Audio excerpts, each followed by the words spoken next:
Rudyard Kipling. El cuento más hermoso del mundo. Se llamaba Charlie Mears. Era hijo único de madre viuda. Vivía en el norte de Londres y venía al centro todos los días, a su empleo en un banco. Tenía 20 años y estaba lleno de aspiraciones. Lo encontré en una sala de billares, donde el marcador lo tuteaba. Charlie, un poco nervioso, me dijo que estaba allí como espectador. Le insinué que volviera a su casa. Fue el primer jalón de nuestra amistad. En vez de perder tiempo en las calles con los amigos, solía visitarme de tarde, hablando de sí mismo, como corresponde a los jóvenes. No tardó en confiarme sus aspiraciones. Eran literarias. Quería forjarse a un nombre inmortal, sobre todo a fuerza de poemas, aunque no desdeñaba mandar cuentos de amor y de muerte a los diarios de la tarde. Fue mi destino estar inmóvil mientras Charlie Mears leía composiciones de muchos centenares de versos y abultados fragmentos de tragedias que, sin duda, conmoverían el mundo. Mi premio era su confianza total. Las confesiones y problemas de un joven son casi tan sagrados como los de una niña. Charlie nunca se había enamorado, pero deseaba enamorarse en la primera oportunidad. Creía en todas las cosas buenas y en todas las cosas honrosas, pero no me dejaba olvidar que era un hombre de mundo, como cualquier empleado de banco que gana 25 chelines por semana. Rimaba amor y dolor, bella y estrella, candorosamente, seguro de la novedad de esas rimas. Tapaba con apresuradas disculpas y descripciones los grandes huecos incómodos de sus dramas y seguía adelante, viendo con tanta claridad lo que pensaba hacer que lo consideraba ya hecho y esperaba mi aplauso. Me parece que su madre no lo alentaba. Sé que su mesa de trabajo era un ángulo del lavabo. Esto me lo contó casi al principio, cuando saqueaba mi biblioteca y poco antes de suplicarme que le dijera la verdad sobre sus esperanzas de escribir algo realmente grande, usted sabe. Quizá lo alenté demasiado, porque una tarde vino a verme, con los ojos llameantes, y me dijo trémulo: ¿A usted no le molesta? ¿Puedo quedarme aquí y escribir toda la tarde? No lo molestaré, le prometo. En casa de mi madre no tengo dónde escribir. ¿Qué pasa?, pregunté, aunque lo sabía muy bien. Tengo una idea en la cabeza que puede convertirse en el mejor cuento del mundo. Déjeme escribirlo aquí. Es una idea espléndida. Imposible resistir. Le preparé una mesa. Apenas me agradeció y se puso a trabajar enseguida. Durante media hora la pluma corrió sin parar. Charlie suspiró. La pluma corrió más despacio. Las tachaduras se multiplicaron. La escritura cesó. El cuento más hermoso del mundo no quería salir. «Ahora parece tan malo», dijo lúgubremente. «Sin embargo, era bueno mientras lo pensaba. ¿Dónde está la falla?» No quise desalentarlo con la verdad.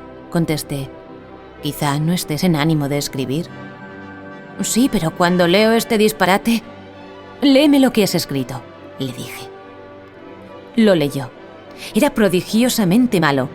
Se detenía en las frases más ampulosas, a la espera de algún aplauso, porque estaba orgulloso de esas frases, como es natural.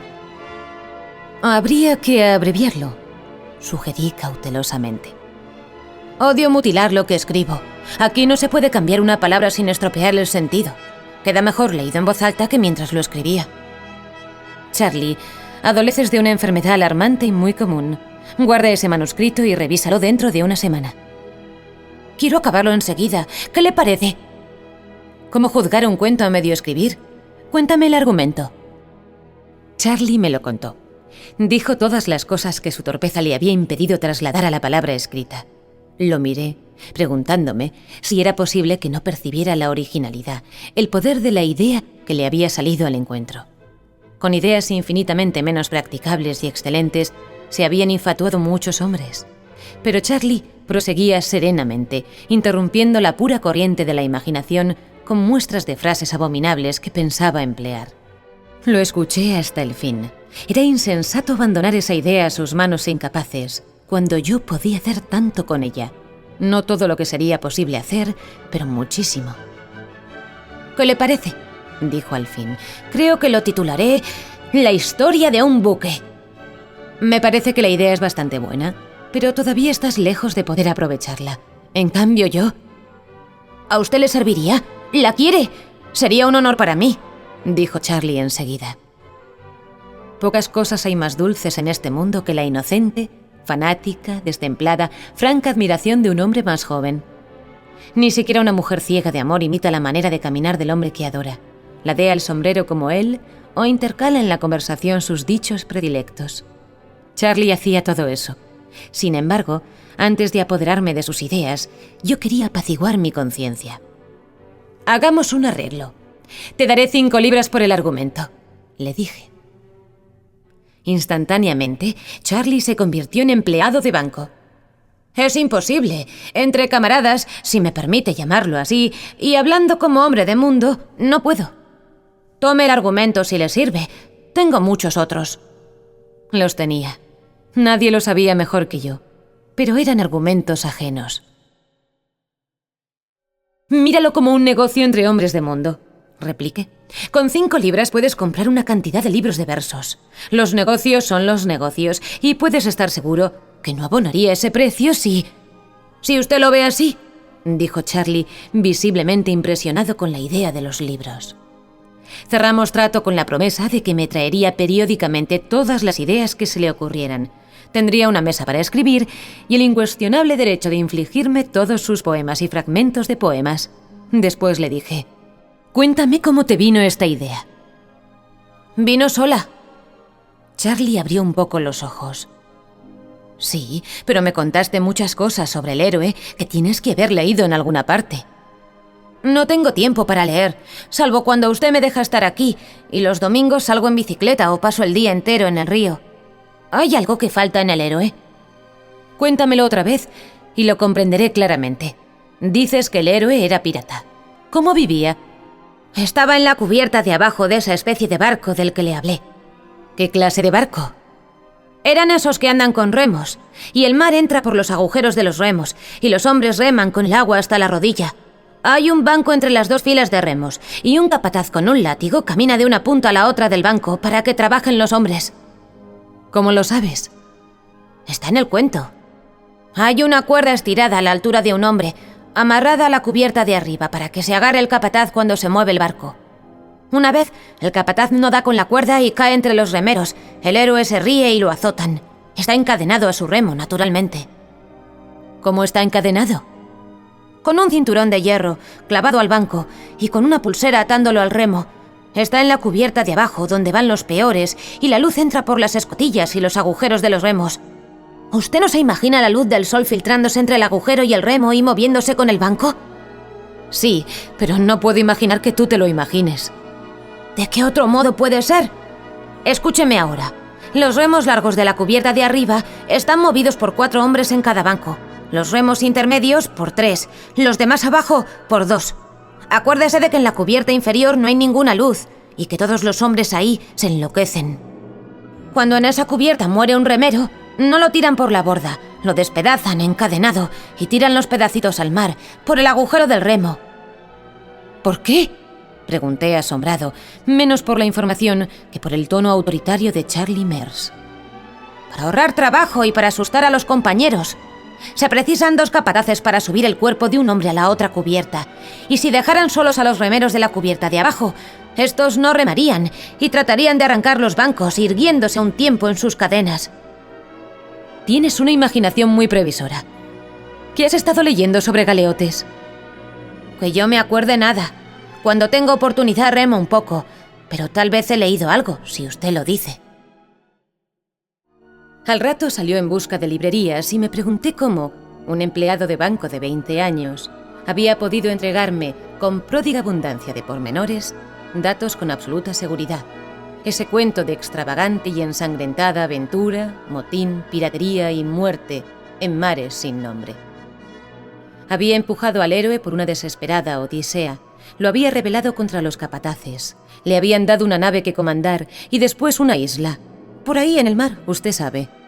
Y encantado con las modestas 5 libras, había salido a comprar los argumentos de otros hombres para aprender a escribir. Me quedaba el consuelo de saber que su argumento era mío, por derecho de compra, y creía poder aprovecharlo de algún modo. Cuando nos volvimos a ver estaba ebrio de los muchos poetas que le habían sido revelados. Sus pupilas estaban dilatadas, sus palabras se atropellaban y se envolvía en citas, como un mendigo en la púrpura de los emperadores. Sobre todo estaba ebrio de Longfellow. ¿No es espléndido? ¿No es soberbio? Me gritó luego de un apresurado saludo. Oiga esto. ¿Quieres, preguntó el timonel, saber el secreto del mar? Solo quienes afrontan sus peligros comprenden su misterio. ¡Demonios! Solo quienes afrontan sus peligros comprenden su misterio. Repitió 20 veces caminando de un lado a otro, olvidándome. Encontrarán al final los versos en inglés. Pero yo también puedo comprenderlo, dijo. No sé cómo agradecerle las 5 libras. Oiga esto. Recuerdo los embarcaderos negros, las ensenadas, la agitación de las mareas y los marineros españoles, de labios barbudos, y la belleza y el misterio de las naves y la magia del mar. Nunca he afrontado peligros, pero me parece que entiendo todo esto. Realmente parece que dominas el mar. ¿Lo has visto alguna vez? Cuando era chico estuvimos en Brighton. Vivíamos en Coventry antes de venir a Londres. Nunca lo he visto. Cuando baja sobre el Atlántico el titánico viento huracanado del equinoccio.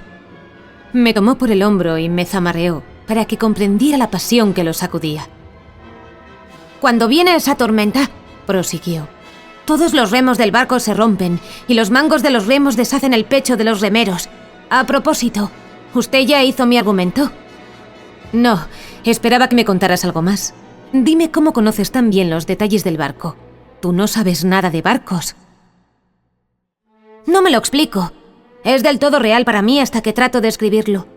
Anoche, en la cama, estuve pensando, después de concluir La isla del tesoro. Inventé una porción de cosas para el cuento. ¿Qué clase de cosas? Sobre lo que comían los hombres, higos podridos y habas negras, y vino en un odre de cuero que se pasaban de un banco a otro. ¿Tan antiguo era el barco? Yo no sé si era antiguo. A veces me parece tan real como si fuera cierto. ¿Le aburre que hable de eso? En lo más mínimo. ¿Se te ocurrió algo más? Sí, pero es un disparate. Charlie se ruborizó algo. No importa, dímelo. Bueno, pensaba en el cuento, y al rato salí de la cama y apunté en un pedazo de papel las cosas que podían haber grabado en los remos, con el filo de las esposas. Me pareció que eso le daba más realidad. Es tan real para mí, usted sabe. ¿Tienes el papel? Sí, pero ¿a qué mostrarlo? Son unos cuantos garabatos. Con todo, podrían ir en la primera hoja del libro. Ya me ocuparé de esos detalles. Muéstrame lo que escribían tus hombres. Sacó del bolsillo una hoja de carta, con un solo renglón escrito, y yo la guardé. ¿Qué se supone que esto significa en inglés? Ah, no sé. Yo pensé que podía significar... Estoy cansadísimo. Es absurdo, repitió, pero esas personas del barco me parecen tan reales como nosotros. Escriba pronto el cuento. Me gustaría verlo publicado. Pero todas las cosas que me has dicho darían un libro muy extenso. Hágalo entonces.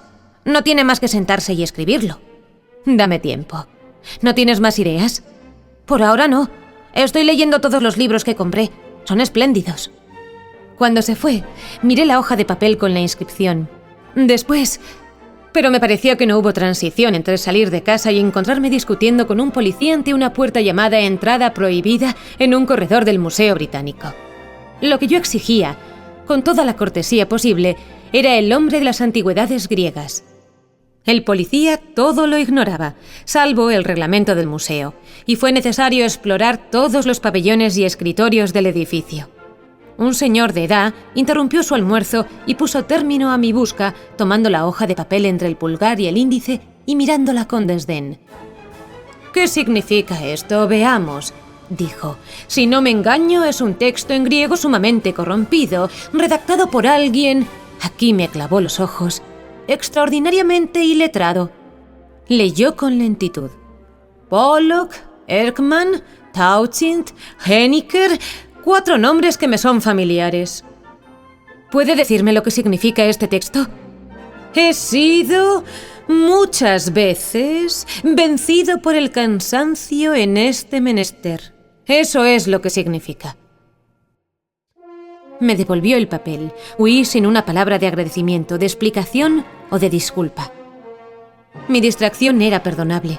A mí, entre todos los hombres, me había sido otorgada la oportunidad de escribir la historia más admirable del mundo, nada menos que la historia de un galeote griego contada por él mismo. No era raro que los sueños le parecieran reales a Charlie. Las parcas, tan cuidadosas en cerrar las puertas de cada vida sucesiva, se habrían distraído esta vez, y Charlie miró, aunque no lo sabía, lo que a nadie le había sido permitido mirar, con plena visión, desde que empezó el tiempo. Ignoraba enteramente el conocimiento que me había vendido por 5 libras, y perseveraría en esa ignorancia, porque los empleados de banco no comprenden la metempsicosis, y una buena educación comercial no incluye el conocimiento del griego. Aquí bailé entre los mudos dioses egipcios y me reí en sus caras mutiladas, materiales que darían certidumbre a mi cuento, una certidumbre tan grande que el mundo lo recibiría como una insolente y artificiosa ficción. Y yo, solo yo, sabría que era absoluta y literalmente cierto. Esa joya estaba en mi mano para que yo la puliera y cortara. Volví a bailar entre los dioses del patio egipcio hasta que un policía me vio y empezó a acercarse.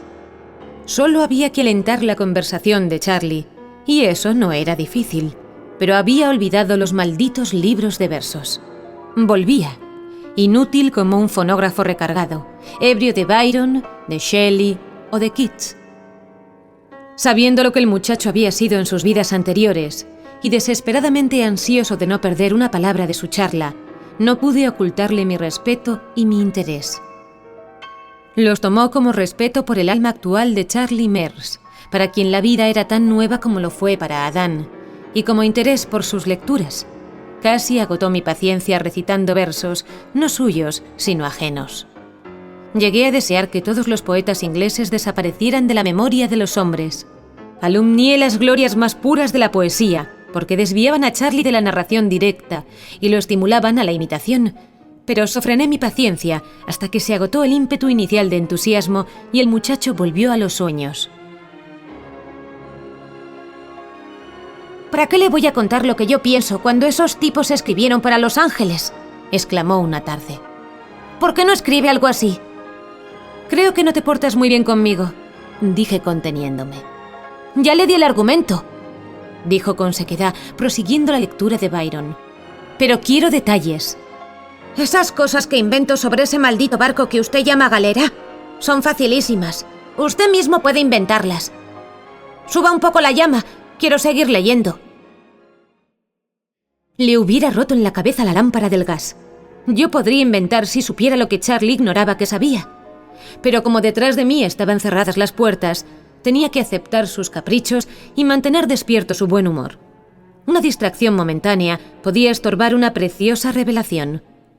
A veces dejaba los libros. Los guardaba en mi casa porque a su madre le hubiera escandalizado el gasto de dinero que representaban. Y se perdía en sueños marinos. De nuevo, maldije a todos los poetas de Inglaterra. La mente plástica del empleado de banco estaba recargada, coloreada y deformada por las lecturas, y el resultado era una red confusa de voces ajenas, como el zumbido múltiple de un teléfono de una oficina en la hora más atareada. Hablaba de la galera, de su propia galera, aunque no lo sabía, con imágenes de la novia de Abidos. Subrayaba las aventuras del héroe con citas del corsario y agregaba desesperadas y profundas reflexiones morales de Caín y de Manfredo, esperando que yo las aprovechara. Solo cuando hablábamos de Longfellow, esos remolinos se enmudecían, y yo sabía que Charlie decía la verdad, tal como la recordaba. «¿Esto qué te parece?», le dije una tarde en cuanto comprendí el ambiente más favorable para su memoria, y antes de que protestara, le leí casi íntegra la saga del rey Olaf. Escuchaba atónito, golpeando con los dedos el respaldo del sofá hasta que llegué a la canción de Einar Tamberskelver y a la estrofa «Einar, sacando la flecha de la cuerda que ya no tensaba, dijo: «Era Noruega lo que se quebraba bajo tu mano, oh rey».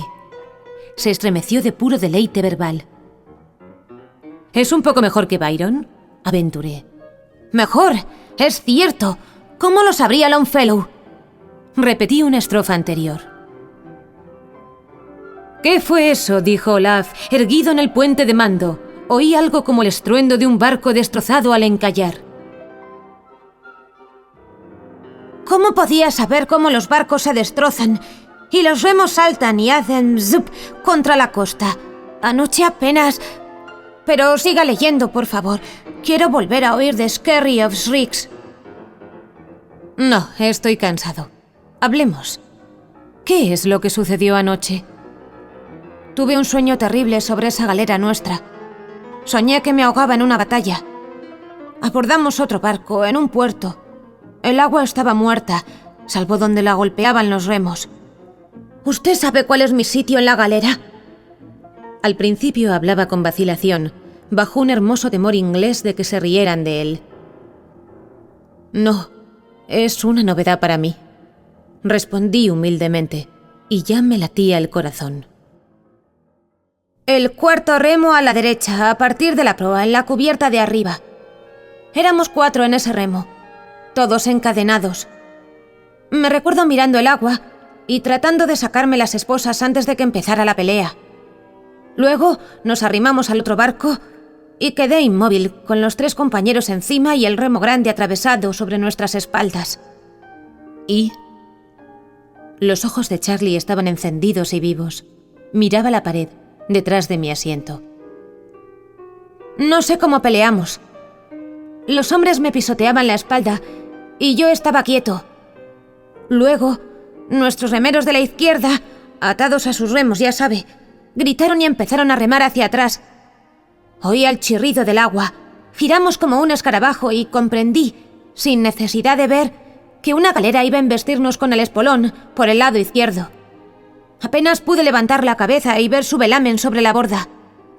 Queríamos recibirla con la proa, pero era muy tarde. Solo pudimos girar un poco, porque el barco de la derecha se nos había enganchado y nos detenía. Entonces vino el choque. Los remos de la izquierda se rompieron cuando el otro barco, el que se movía, les metió la proa. Los remos de la cubierta de abajo reventaron las tablas del piso, con el cabo para arriba, y uno de ellos vino a caer cerca de mi cabeza. ¿Cómo sucedió eso? La proa de la galera que se movía los empujaba para adentro, y había un estruendo ensordecedor en las cubiertas inferiores.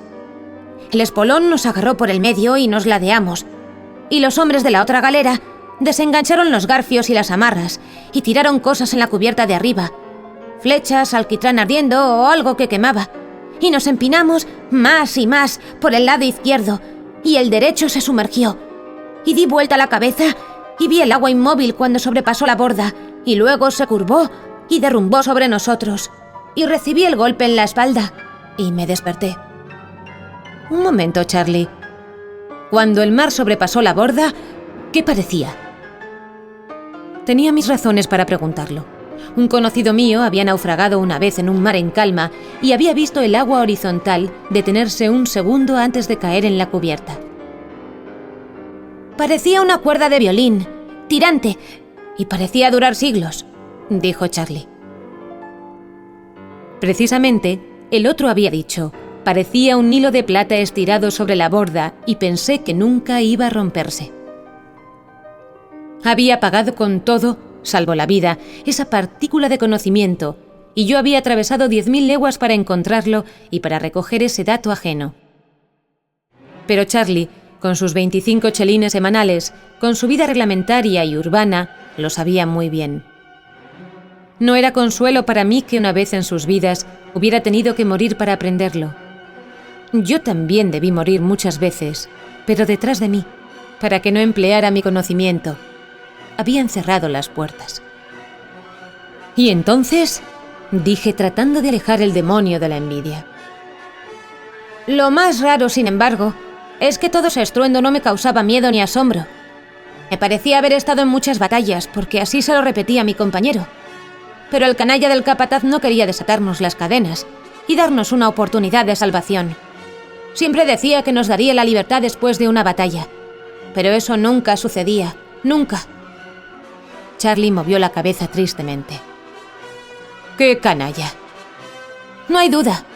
Nunca nos daba bastante comida, y a veces teníamos tanta sed que bebíamos agua salada. Todavía me queda el gusto en la boca. Cuéntame algo del puerto donde ocurrió el combate. No soñé sobre eso. Sin embargo, sé que era un puerto. Estábamos amarrados a una argolla en una pared blanca y la superficie de la piedra bajo el agua estaba recubierta de madera para que no se astillara nuestro espolón cuando la marea nos amacara. Eso es interesante. El héroe mandaba la galera, ¿no es verdad? Claro que sí. Estaba en la proa y gritaba como un diablo. Fue el hombre que mató al capataz. ¿Pero ustedes se ahogaron todos juntos, Charlie?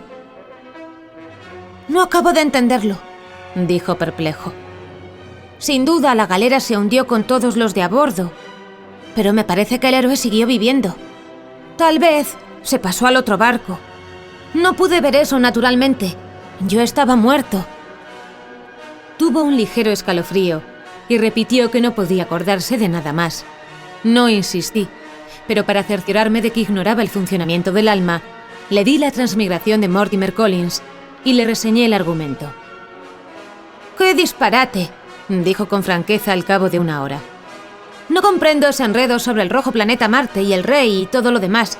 Deme el libro de Longfellow. Se lo entregué y escribí lo que pude recordar de su descripción del combate naval, consultándolo a ratos para que corroborara un detalle o un hecho. Contestaba sin levantar los ojos del libro, seguro, como si todo lo que sabía estuviera impreso en las hojas. Yo le interrogaba en voz baja, para no romper la corriente, y sabía que ignoraba lo que decía, porque sus pensamientos estaban en el mar, con Longfellow. «Charlie», le pregunté, «cuando se amotinaban los remeros de las galeras, ¿cómo mataban a los capataces?» Arrancaban los bancos y se los rompían en la cabeza. Eso ocurrió durante una tormenta. Un capataz, en la cubierta de abajo, se resbaló y cayó entre los remeros. Suavemente, lo estrangularon contra el borde, con las manos encadenadas. Había demasiada oscuridad para que el otro capataz pudiera ver. Cuando preguntó qué sucedía, lo arrastraron también y lo estrangularon. Y los hombres fueron abriéndose camino hacia arriba, cubierta por cubierta, con los pedazos de los bancos rotos colgando y golpeando. ¿Cómo vociferaban? ¿Y qué pasó después? No sé. El héroe se fue con pelo colorado, barba colorada y todo. Pero antes capturó nuestra galera, me parece. El sonido de mi voz lo irritaba. Hizo un leve ademán con la mano izquierda como si lo molestara una interrupción. «No me habías dicho que tenía el pelo colorado o que capturó la galera», dije al cabo de un rato. Charlie no alzó los ojos. «Era rojo como un oso rojo», dijo distraído. «Venía del norte, así lo dijeron en la galera cuando pidió remeros, no esclavos, hombres libres. Después, años y años después, otro barco nos trajo noticias suyas. O él volvió». Sus labios se movían en silencio. Repetía, absorto, el poema que tenía ante sus ojos. ¿Dónde había ido? Casi lo dije en un susurro, para que la frase llegara con suavidad a la sección del cerebro de Charlie que trabajaba para mí. «A las playas, las largas y prodigiosas playas», respondió al cabo de un minuto. «¿A Furdurstrandi?», pregunté temblando de pies a cabeza. «Sí, a Furdurstrandi», pronunció la palabra de un modo nuevo. «Y vi también...» La voz se le apagó. «¿Sabes lo que has dicho?», grité con imprudencia. Levantó los ojos, despierto. «No», dijo secamente. «Déjeme leer en paz. Oiga esto». Pero Oder, el viejo capitán, no se detuvo ni se movió hasta que el rey escuchó. Entonces tomó una vez más su pluma y transcribió cada palabra. Y al rey de los sajones, como prueba de la verdad, levantando su noble rostro, extendió su mano curtida y dijo: «Observe este colmillo de morsa». ¿Qué hombres habrán sido esos para navegarse los mares sin saber cuándo tocarían tierra? «Charlie», rogué, «si te portas bien un minuto o dos, haré que nuestro héroe valga tanto como Oder». «Es de Longfellow el poema. No me interesa escribir. Quiero leer». Pero ahora, o mienten los libros, había recordado alguna desesperada aventura de los vikingos, del viaje de Thorfinn Karlsefne a Vinland, que es América, en el siglo IX o X. Había visto la batalla en el puerto, había referido su propia muerte, pero esta otra inmersión en el pasado era aún más extraña. Habría omitido una docena de vidas y oscuramente recordaba ahora un episodio de 1000 años después. Era un enredo inextricable, y Charlie Mears, en su estado normal, era la última persona del mundo para solucionarlo. Solo me quedaba vigilar y esperar, pero esa noche me inquietaron las imaginaciones más ambiciosas.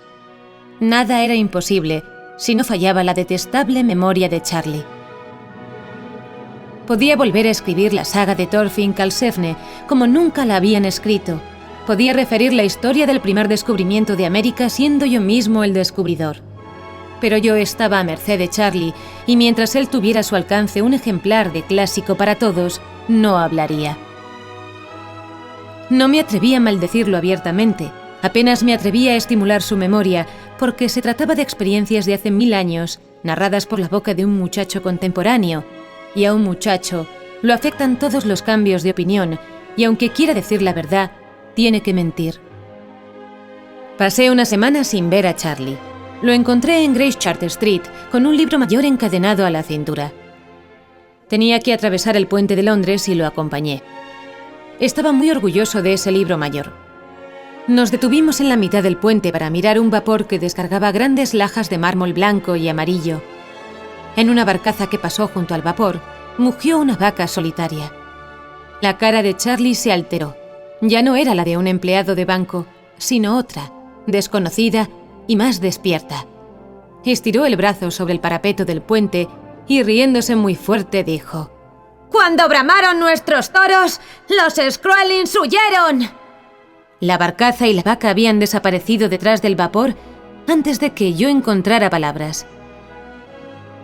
Charlie, ¿qué te imaginas que son Skroelings?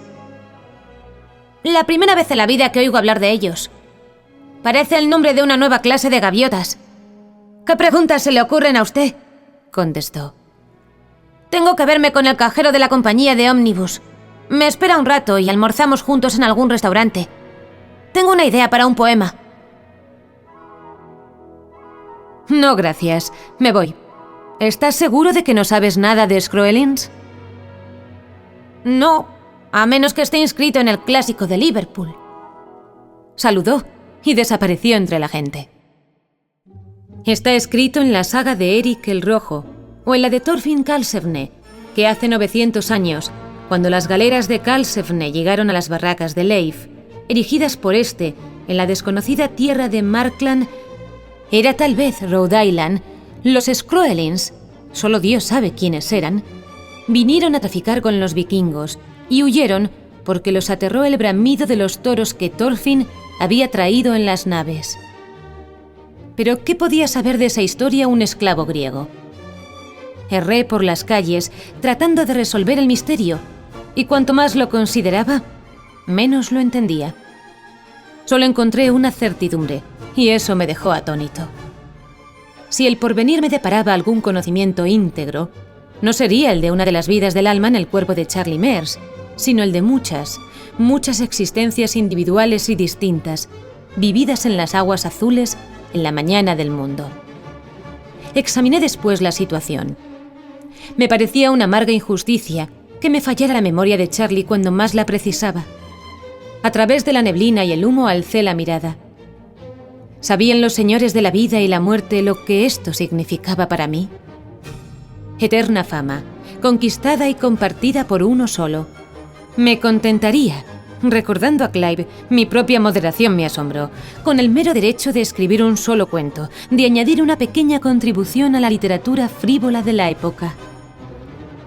Si a Charlie le permitieran 1 hora, 60 pobres minutos, de perfecta memoria de existencias que habían abarcado 1000 años, yo renunciaría a todo el provecho y la gloria que podrían valerme su confesión. No participaría en la agitación que sobrevendría en aquel rincón de la tierra que se llama el mundo. La historia se publicaría anónimamente. Haría creer a otros hombres que ellos la habían escrito. Ellos alquilarían ingleses de cuello duro para que la vociferaran al mundo. Los moralistas fundarían una nueva ética, jurando que habían apartado de los hombres el temor de la muerte. Todos los orientalistas de Europa la apadrinarían verbosamente, con textos en pali y sánscrito. Atroces mujeres inventarían impuras variantes de los dogmas que profesarían los hombres para instrucción de sus hermanas. Disputarían las iglesias y sus religiones. Al subir a un ómnibus, preví las polémicas de media docena de sectas, igualmente fieles a la doctrina de la verdadera metempsicosis en sus aplicaciones a la nueva era y al universo. Y vi también a los decentes diarios ingleses dispersándose, como hacienda espantada, ante la perfecta simplicidad de mi cuento. La imaginación recorrió 100, 200, 1000 años de futuro. Vi con pesar que los hombres mutilarían y pervertirían tal historia, que las sectas rivales la deformarían hasta que el mundo occidental, aferrado al temor de la muerte y no a la esperanza de la vida, la descartaría como una superstición interesante y se entregaría a alguna fe tan olvidada que pareciera nueva.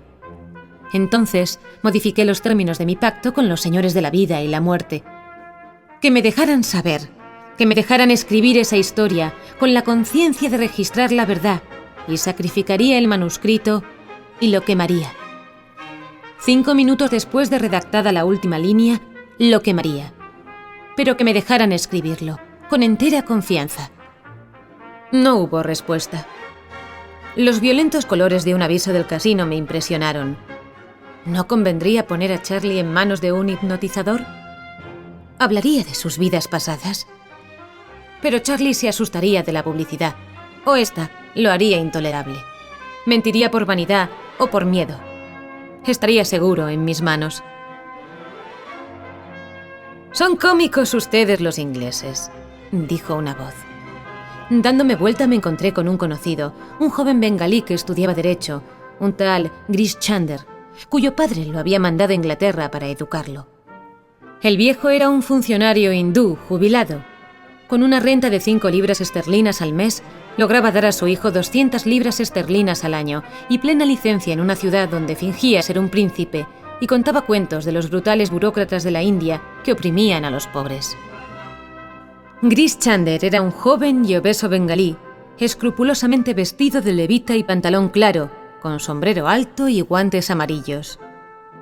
Pero yo lo había conocido en los días en que el brutal gobierno de la India pagaba sus estudios universitarios, y él publicaba artículos sediciosos en el Sachidurpan y tenía amores con las esposas de sus condiscípulos de 14 años de edad. «Eso es muy cómico», dijo señalando el cartel. «Voy a Northwood Club. ¿Quieres venir conmigo?» Caminamos juntos un rato. «No estás bien», me dijo. «¿Qué te preocupa? Estás silencioso». «Grish Chander, eres demasiado culto para creer en Dios, ¿no es verdad?» «¿A que sí? Pero cuando vuelva tendré que propiciar las supersticiones populares y cumplir ceremonias de purificación, y mis esposas ungirán ídolos. Y adornarán con tulsi y celebrarán el purohit, y te reintegrarán en la casta, y otra vez harán de ti libre pensador avanzado, un buen kutri. Y comerás comida desi, y todo te gustará, desde el olor del patio hasta el aceite de mostaza en tu cuerpo». «Me gustará muchísimo», dijo con franqueza Grish Chander. «Una vez hindú, siempre hindú, pero me gusta saber lo que los ingleses piensan que saben». «Te contaré una cosa que un inglés sabe. Para ti es una vieja historia». Empecé a contar en inglés la historia de Charlie, pero Grish Chander me hizo una pregunta en indostaní y el cuento prosiguió en el idioma que más le convenía. Al fin y al cabo, nunca hubiera podido contarse en inglés. Grish Chander me escuchaba, asintiendo de tiempo en tiempo, y después subió a mi departamento, donde concluí la historia. «Beshak», dijo filosóficamente. «Lekindar Wasabanhai». Sin duda, pero está cerrada la puerta. He oído entre mi gente esos recuerdos de vidas previas. Es una vieja historia entre nosotros.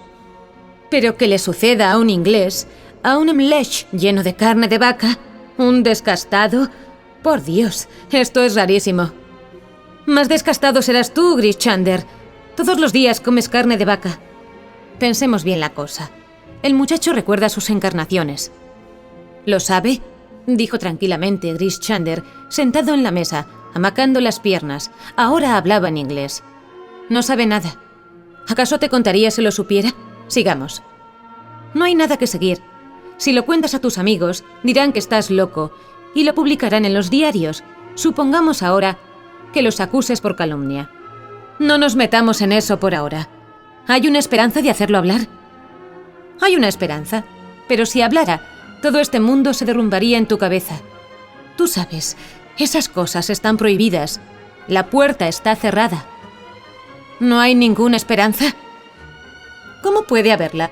Eres cristiano y en tus libros está prohibido el fruto del árbol de la vida, o nunca morirías. ¿Cómo van a temer la muerte si todos saben lo que tu amigo no sabe que sabe? Tengo miedo de los azotes, pero no tengo miedo de morir, porque sé lo que sé. Ustedes no temen los azotes, pero temen la muerte. Si no la temieran, ustedes, los ingleses, se llevarían el mundo por delante en una hora, rompiendo los equilibrios de las potencias y haciendo conmociones. No sería bueno, pero no hay miedo. Se acordará menos y menos y dirá que es un sueño. Luego se olvidará. Cuando pasé el bachillerato en Calcuta, esto estaba en la crestomatía de Wordsworth, arrastrando nubes de gloria, ¿te acuerdas? Esto parece una excepción. No hay excepciones a las reglas. Unas parecen menos rígidas que otras, pero son iguales. Si tu amigo contara tal y tal cosa, indicando que recordaba todas sus vidas anteriores o una parte de su vida anterior, enseguida lo expulsarían del banco. Lo echarían, como quien dice, a la calle y lo enviarían a un manicomio. Eso lo admitirás, mi querido amigo. Claro que sí, pero no estaba pensando en él. Su nombre no tiene por qué aparecer en la historia. Ah, ya lo veo. Esa historia nunca se escribirá. Puedes probar. Voy a probar. Por tu honra y por el dinero que ganarás, por supuesto. No, por el hecho de escribirla. Palabra de honor. Aún así no podrás. No se juega con los dioses. Ahora es un lindo cuento. No lo toques. Apresúrate. No durará. ¿Qué quieres decir? Lo que digo, hasta ahora no ha pensado en una mujer. ¿Cómo crees? Recordé algunas de las confidencias de Charlie. Quiero decir que ninguna mujer ha pensado en él. Cuando eso llegue, busoya. Se acabó. Lo sé. Hay millones de mujeres aquí. Mucamas, por ejemplo. Te besan detrás de la puerta. La sugestión me incomodó. Sin embargo, nada más verosímil. Gris Chander sonrió. Sí, también muchachas lindas, de su sangre y no de su sangre. Un solo beso que devuelva y recuerde, lo sanará de estas locuras o... ¿O qué? Recuerda que no sabe que sabe. Lo recuerdo.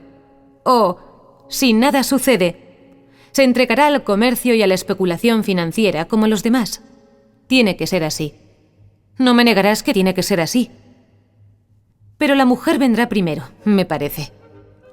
Golpearon a la puerta. Entró Charlie. Le habían dejado la tarde libre en la oficina. Su mirada denunciaba el propósito de una larga conversación y, tal vez, poemas en los bolsillos. Los poemas de Charlie eran muy fastidiosos, pero a veces lo hacían hablar de la galera. Gris Chander lo miró agudamente. «Disculpe», dijo Charlie incómodo. «No sabía que estaba con visitas». «Me voy», dijo Gris Chander. «Este es el hombre», dijo rápidamente. «Te repito que nunca contará lo que esperas. Sería muy apto para ver cosas. Podríamos fingir que era un juego». Nunca he visto tan excitado a Gris Chander. Y hacerle mirar el espejo de tinta en la mano. ¿Qué te parece? Te aseguro que puede ver todo lo que el hombre puede ver. Déjame buscar la tinta y el alcanfor. Es un vidente y nos revelará muchas cosas. Será todo lo que tú dices, pero no voy a entregarlo a tus dioses y a tus demonios. No le hará mal un poco de mareo al despertarse. No será la primera vez que habrás visto muchachos mirar el espejo de tinta. Por eso mismo no quiero volver a verlo. Más vale que te vayas, Gris Chander. Se fue, repitiendo que yo perdía mi única esperanza de interrogar el porvenir. Esto no importó, porque solo me interesaba el pasado, y para ello, de nada podían servir muchachos hipnotizados consultando espejos de tinta. «¡Qué negro desagradable!», dijo Charlie cuando volví. «Mire, acabo de escribir un poema. Lo escribí en vez de jugar al dominó después de almorzar. ¿Se lo leo?» «Lo leeré yo». «Pero usted no le da la entonación adecuada. Además, cuando usted los lee, parece que las rimas estuvieran mal. Léelo en voz alta entonces. Eres como todos los otros. Charlie me declamó su poema. No era muy inferior al término medio de su obra. Había leído sus libros con obediencia, pero le desagradó oír que yo prefería a Longfellow incontaminado de Charlie. Luego recorrimos el manuscrito línea por línea. Charlie esquivaba todas las objeciones y todas las correcciones con esta frase. Sí, tal vez quede mejor, pero usted no comprende a dónde voy. En eso, Charlie se parecía a muchos poetas. En el reverso del papel había unos apuntes a lápiz. ¿Qué es eso?, le pregunté. No son versos ni nada. Son unos disparates que escribí anoche, antes de acostarme. Me daba trabajo buscar rimas y los escribí en verso libre. Aquí están los versos libres de Charlie. Hemos remado para vos cuando el viento estaba contra nosotros y con las velas bajas. Nunca nos soltaréis. Comimos pan y cebollas cuando os apoderabais de ciudades, o corrimos velozmente a bordo cuando el enemigo os rechazaba. Los capitanes caminaban a lo largo de la cubierta, cantando cuando hacía buen tiempo, pero nosotros estábamos abajo. Nos desmayábamos con el mentón sobre los remos, y no veíais que estábamos ociosos, porque aún sacudíamos el remo, adelante y atrás. ¿Nunca nos soltaréis? La sal volvía a los cabos de los remos ásperos como la piel del tiburón. La sal cortaba nuestras rodillas hasta el hueso. El pelo se nos pegaba a la frente y nuestros labios estaban cortados hasta las encías. Y nos azotabais porque no podíamos remar. ¿Nunca nos soltaréis? Pero dentro de poco tiempo nos iremos por los escobenes, como el agua que corre por los remos, y aunque ordenéis a los otros que remen detrás nuestro, nunca nos agarraréis hasta que atrapéis la espuma de los remos y atéis los vientos al hueco de la vela. ¡Ajo! ¡Nunca nos soltaréis! Algo así podrían cantar en la galera, usted sabe. Nunca va a concluir ese cuento y darme parte de las ganancias. Depende de ti. Si desde el principio me hubieras hablado un poco más del héroe, ya estaría concluido. Eres tan impreciso. Solo quiero darle la idea general. El andar de un lado para otro, y las peleas, y lo demás. Usted no puede suplir lo que falta. Hacer que el héroe salve de los piratas a una muchacha y se case con ella o algo por el estilo.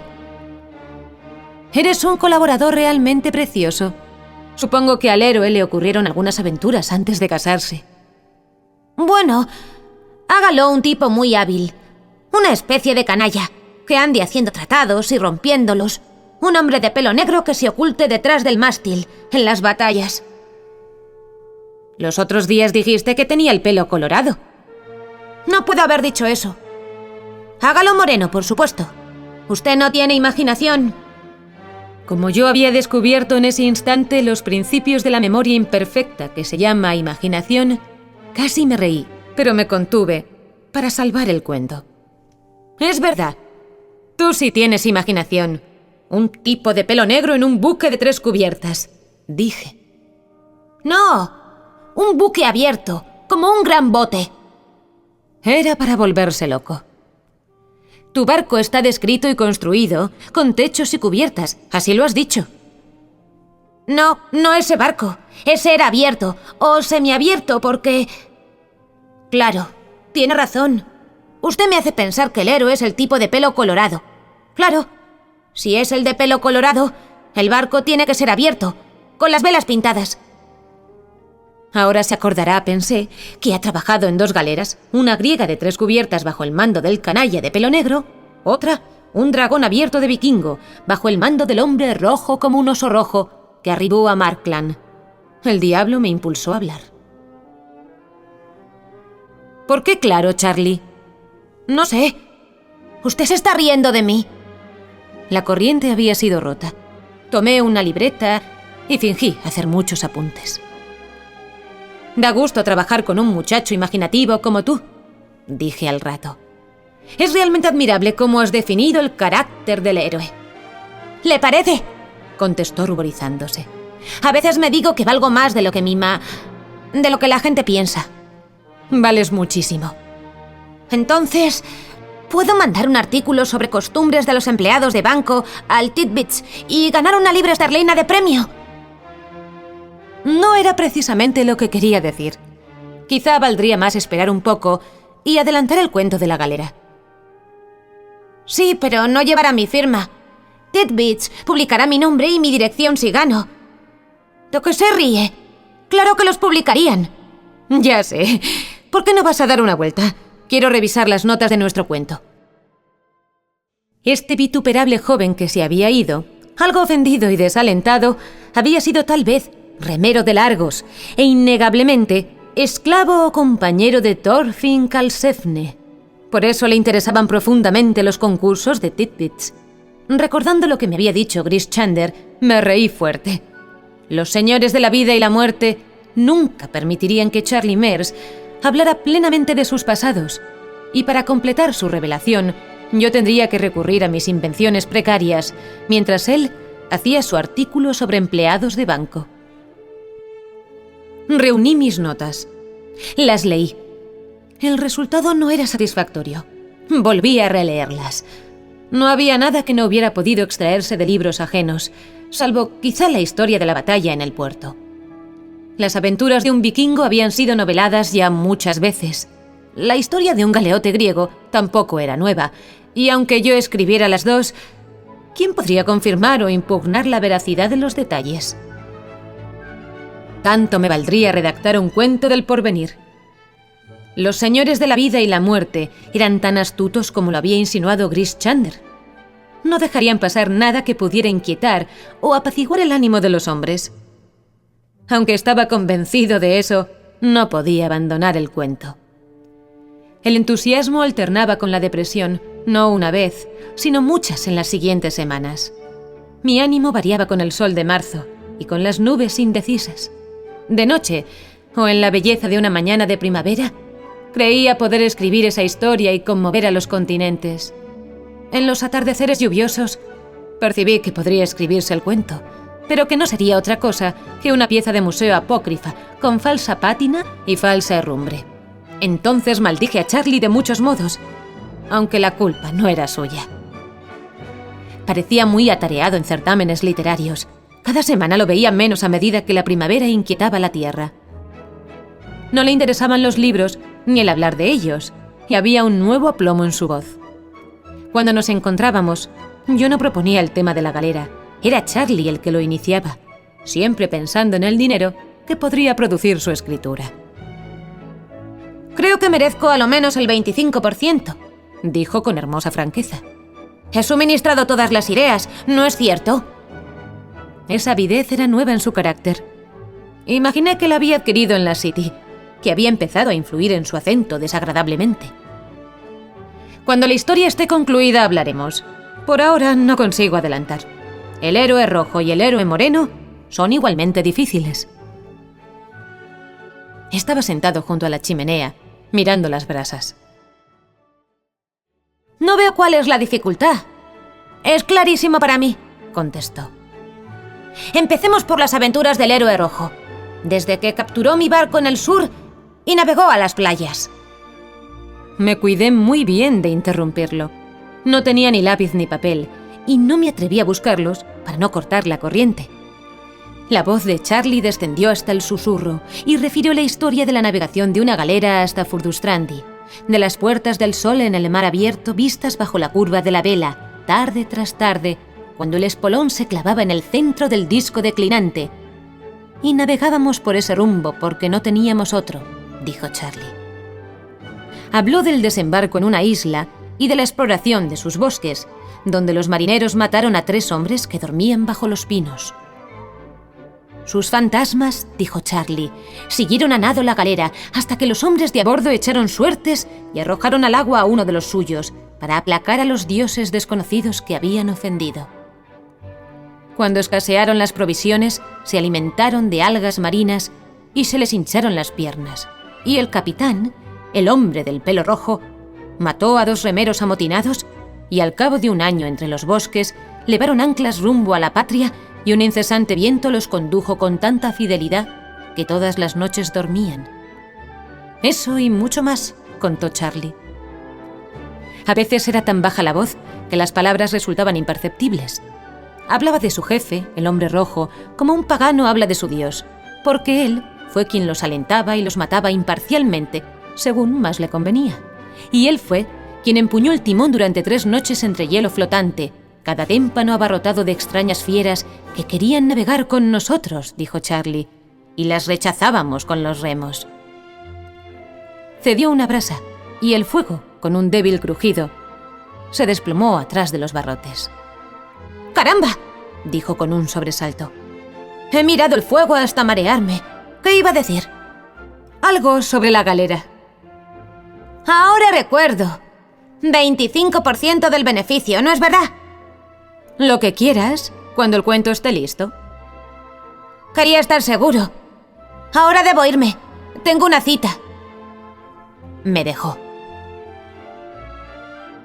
Menos iluso, habría comprendido que ese entrecortado murmullo junto al fuego era el canto de cisne de Charlie Mers. Lo creí preludio de una revelación total. Al fin, burlaría a los señores de la vida y la muerte. Cuando volvió, lo recibí con entusiasmo. Charlie estaba incómodo y nervioso, pero los ojos le brillaban. «Hice un poema», dijo. Y luego, rápidamente, «Es lo mejor que he escrito. Léalo». Me lo dejó y retrocedió hacia la ventana. Gemí interiormente. Sería tarea de una media hora criticar, es decir, alabar, el poema. No sin razón gemí, porque Charlie, abandonado el largometro preferido, había ensayado versos más breves, versos con un evidente motivo. Esto es lo que leí. El día es de los más hermosos. El viento contento ulula detrás de la colina, donde dobla el bosque a su antojo y los retoños a su voluntad. Revélate, oh viento, hay algo en mi sangre que no te dejaría quieto. Ella se me dio, oh tierra, oh cielo, mares grises, ella es solo mía. Que los hoscos peñascos oigan mi grito y se alegren aunque no sean más que piedras. Mía, la he ganado. Oh, buena tierra marrón, alégrate, la primavera está aquí. Alégrate, que mi amor vale 2 veces más que el homenaje que puedan rendirle todos tus campos. Que el labriego que te rotura sienta mi dicha al madrugar para el trabajo. El verso final es irrefutable, dije con miedo en el alma. Charlie sonrió sin contestar. Roja nube del ocaso, proclámalo. Soy el vencedor. Salúdame, oh sol, como dueño dominante y señor absoluto sobre el alma de ella. «¿Y?», dijo Charlie mirando sobre mi hombro. Silenciosamente puso una fotografía sobre el papel. La fotografía de una muchacha de pelo crespo y boca entreabierta y estúpida. ¿No es maravilloso?», murmuró ruborizado hasta las orejas. Yo no sabía. Vino como un rayo». Sí, vino como un rayo. ¿Eres feliz, Charlie? Dios mío, ella me quiere. Se sentó, repitiendo las últimas palabras. Miré la cara lampiña, los estrechos hombros ya agobiados por el trabajo de escritorio, y pensé dónde, cuándo y cómo había amado en sus vidas anteriores. Después la describió, como Adán debió describir ante los animales del paraíso la gloria y la ternura y la belleza de Eva. Supe de paso que estaba empleada en una cigarrería, que le interesaba la moda y que ya le había dicho 4 o 5 veces que ningún otro hombre la había besado. Charlie hablaba y hablaba. Yo, separado de él por millares de años, consideraba los principios de las cosas. Ahora comprendí por qué los señores de la vida y la muerte cierran tan cuidadosamente las puertas detrás de nosotros. Es para que no recordemos nuestros primeros amores. Si no fuera así, el mundo quedaría despoblado en menos de un siglo. Ahora volvamos a la historia de la galera, le dije aprovechando una pausa. Charlie miró como si lo hubiera golpeado. ¿La galera? ¿Qué galera? ¡Santo cielo! ¡No me embrome! ¡Esto es serio! Usted no sabe hasta qué punto... Grish Chunder tenía razón. Charlie había probado el amor que mata el recuerdo, y el cuento más hermoso del mundo nunca se escribiría. Rudyard Kipling. Si puedes mantener intacta tu firmeza cuando todos vacilan a tu alrededor, si cuando todos dudan, fías en tu valor y al mismo tiempo sabes exaltar su flaqueza, si sabes esperar y a tu afán poner brida, o blanco de mentiras esgrimir la verdad, o siendo odiado, al odio no le das cabida, y ni ensalzas tu juicio, ni ostentas tu bondad. Si sueñas, pero el sueño no se vuelve tu rey, si piensas y el pensar no mengua tus ardores, si el triunfo y el desastre no te imponen su ley, y los tratas lo mismo, como dos impostores. Si puedes soportar que tu frase sincera sea trampa de necios en boca de malvados, o mirar hecha trizas tu adora quimera y tornar a forjarla con útiles mellados. Si todas tus ganancias poniendo en un montón las arriesgas osado en un golpe de azar y las pierdes, y luego con bravo corazón, sin hablar de tus pérdidas, vuelves a comenzar. Si puedes mantener en la ruda pelea alerta el pensamiento y el músculo tirante para emplearlo cuando en ti todo flaquea menos la voluntad que te dice adelante. Si entre la turba das a la virtud abrigo, si no pueden herirte ni amigo ni enemigo, si marchando con reyes del orgullo has triunfado, si eres bueno con todos, pero no demasiado, y si puedes llenar el preciso minuto en 60 segundos de un esfuerzo supremo, tuya es la tierra y todo lo que en ella habita, y lo que es más, serás hombre, hijo mío.